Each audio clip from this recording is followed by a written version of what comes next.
बिस्मिल्लाहिर्रहमानिर्रहीम। अस्सलामु अलैकुम। सुनहरे वाक़यात में खुश आमदीद।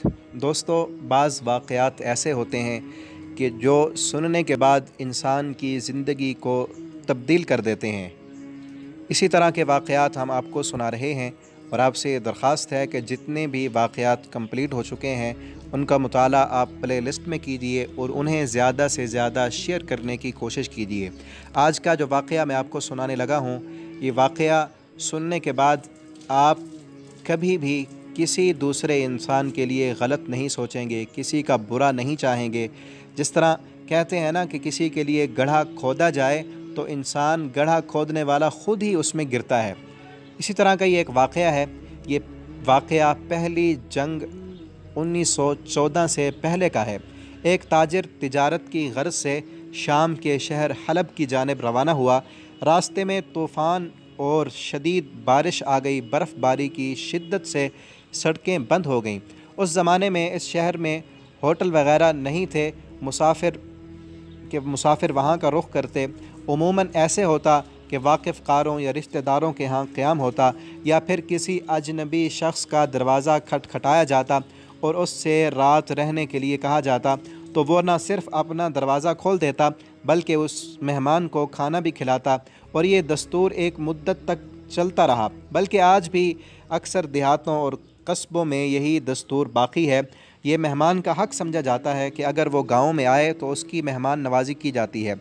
उस ताजर ने भी एक घर के दरवाज़े पर दस्तक दी। घर वालों ने दरवाज़ा खोला तो उसने बताया कि वो मुसाफिर है, रात गुजारना चाहता है। घर वालों ने उसे खुश आमदीद कहा और अपने घर के दरवाज़े उस पर खोल दिए। और ये छोटा सा घर था, उसमें मियाँ बीवी और उनका एक अकलौता नौजवान बेटा वहाँ पर रिहाइश पजीर थे। 2 कमरों का एक मकान था। एक कमरे में उनका बेटा और दूसरे में उसके वालिदैन सोते थे और दिन के वक्त यही कमरे खाने पीने के लिए इस्तेमाल होते थे। घर वालों ने मेहमान को बिठाया, खाना पेश किया और फिर उसके बाद बैठ कर गुफ्तगू शुरू कर दी। ताजिर नेक दिल आदमी था। उसने मेज़बानों को तफसील से अपने हालात से आगाह कर दिया और उसने ये भी बता दिया कि उसके पास एक बहुत बड़ी रकम मौजूद है जिसे वो माले तिजारत ख़रीदने के लिए लाया है। रात देर तक बातें होती रहीं। ये गुफ्तगू मेज़बान की बीवी भी सुन रही थी। उसे पता चल गया कि हमारे मेहमान के पास बहुत भारी रकम मौजूद है। सोते वक्त अहले खाना ने मेहमान के लिए नए बिस्तर का एहतमाम किया। उस पर मेहमान लेट गया और दूसरे कोने में उनका बेटा लेट गया और दूसरे कमरे में खामंद और बीवी सो गए। बीवी ने अचानक खामंद के कान में सरगोशी की कि आखिर हम कब तक फ़क्र व फाका की ज़िंदगी गुजारते रहेंगे। हमारा मेहमान बहुत मालदार आदमी है, एक बड़ी रकम इसकी जेब में मौजूद है। हमें रकम की शदीद ज़रूरत है। अगर हम चाहें तो रातों रात अमीर बन सकते हैं। मगर वो कैसे? खामंद ने पूछा। इस वक्त ऐसा नादिर मौका है जो शायद कभी नहीं आएगा। उसकी बीवी ने उसे वरगलाया और कहा कि आओ हम इस मेहमान को कत्ल कर दें और जितना माल उसके पास है उसे काबू कर लें और लाश को ठिकाने लगा दें।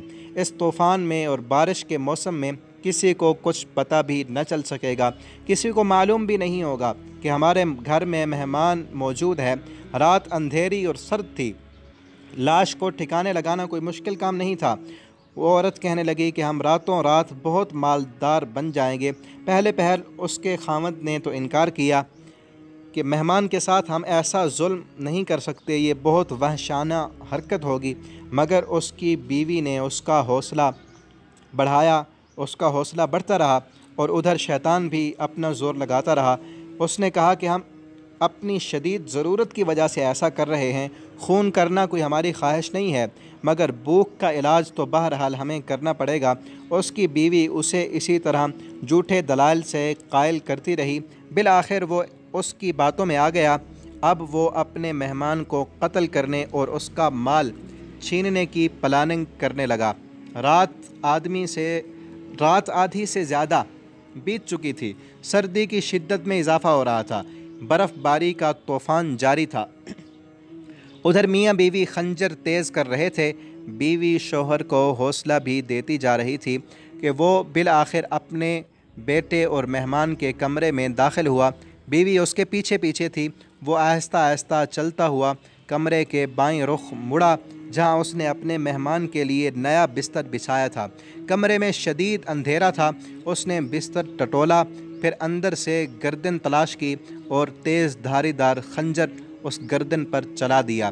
جس طرح بکرے کو ذبح کیا جاتا ہے اسی طرح اس نے ذبح کر دیا۔ اس کی بیوی لپک کر آگے بڑھی اور لاش اٹھانے میں اس کی مدد کی۔ دونوں میاں بیوی دروازے پر لاش کھینچ کر لائے تو اچانک آسمان سے بجلی چمکی اور یکایک ان کی آنکھیں پتھرا گئیں۔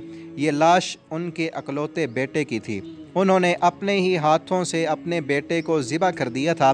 میاں بیوی کے حلق سے دل دہلا دینے والی چیخیں نکلیں اور وہ دونوں بے ہوش ہو کر گر پڑے۔ چیخیں سن کر مہمان بھی جاگ اٹھا اور ان کے ہمسائے بھی بھاگے بھاگے آئے۔ انہوں نے ان پر ٹھنڈے پانی کے چھینٹے مارے تو انہیں ہوش آیا۔ پولیس کو اطلاع ملی تو وہ فوراً پہنچ گئی۔ تھوڑی سی تفتیش کے بعد پولیس والے اصل حقائق تک پہنچ گئے۔ قصہ یہ ہوا کہ رات کو جب اس کا والد مہمان کو الوداع کہہ کر اپنے کمرے میں چلا گیا تو مہمان اور اس کا بیٹا خاصی دیر تک باتیں کرتے رہے۔ اس دوران اچانک لڑکے پر نیند کا غلبہ آ گیا اور وہ باتیں کرتے کرتے مہمان ہی کے بستر پر سو گیا۔ مہمان نے اسے جگانا مناسب نہ سمجھا اور وہ چپکے سے اٹھا اور لڑکے کے بستر پر جا کر سو گیا۔ جب میزبان اسے قتل کرنے آیا تو اسے یقین تھا کہ وہ جسے قتل کر رہا ہے وہ مہمان ہی ہے۔ اس دھوکے میں اس نے اپنا ہی بیٹا قتل کر ڈالا۔ ہمسایوں نے اگلے دن اس نوجوان کو دفن کر دیا اور اس کے ماں باپ جیل خانے کی سلاخوں کے پیچھے دھکیل دیے گئے۔ اس طرح ان کے لالچی میاں بیوی کو اپنے کیے کی سزا مل گئی۔ یہ تو تھی اس دنیا کی سزا، آخرت میں بارگاہ الہی میں جواب دہی کا کٹھن مرحلہ تو ابھی باقی تھا۔ سامعین کرام، اس واقعے سے ہمیں یہ معلوم ہوتا ہے کہ کسی اور کے لیے اگر ہم گڑھا کھودیں گے تو ضرور ہم اسی میں گریں گے۔